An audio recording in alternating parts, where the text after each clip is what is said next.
in our history.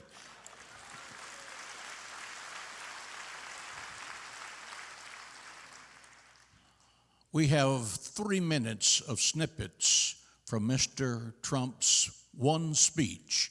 You certainly didn't get to see it on main TV because this is offensive to them, but it's pleasing to the Lord. Roll the tape.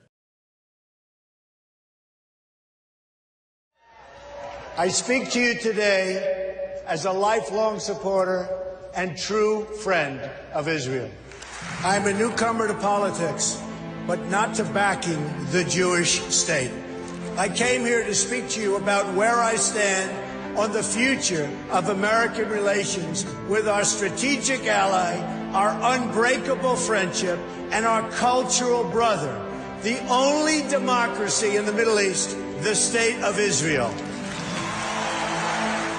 My number one priority is to dismantle the disastrous deal with Iran. Iran has already, since the deal is in place, test-fired ballistic missiles 3 times. Painted on those missiles in both Hebrew and Farsi were the words, "Israel must be wiped off the face of the earth." You can forget that. The United Nations is not a friend of democracy. It's not a friend to freedom.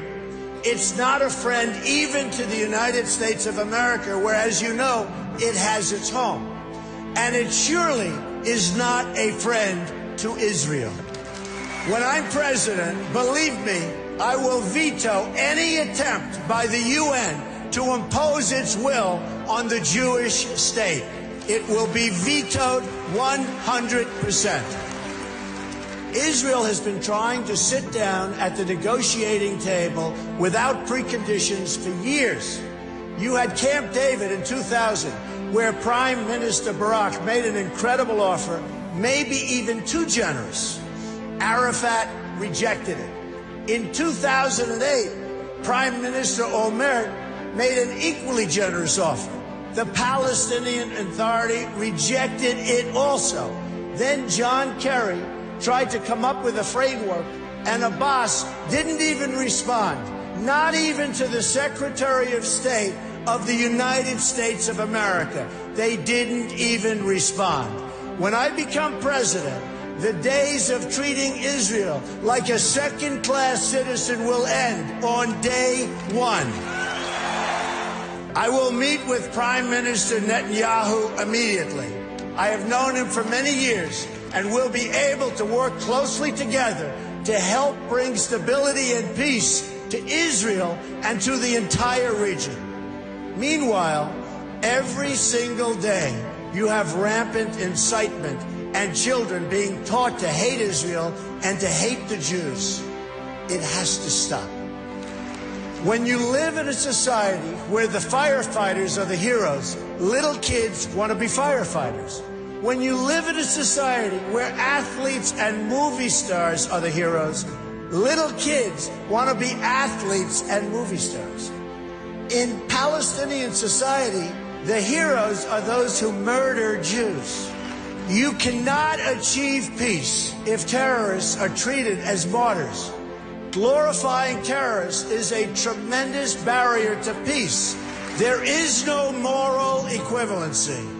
Israel does not name public squares after terrorists. Israel does not pay its children to stab random Palestinians. You see, what President Obama gets wrong about deal-making is that he constantly applies pressure to our friends and rewards our enemies.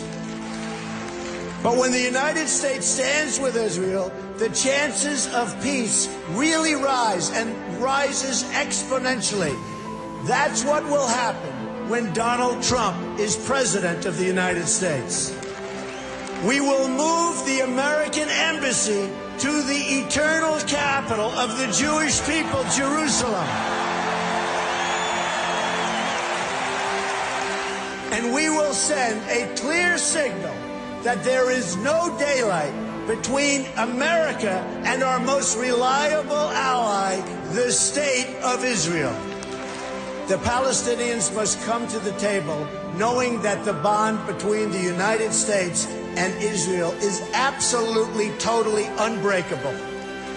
They must come to the table willing and able to stop the terror being committed on a daily basis against Israel. They must do that.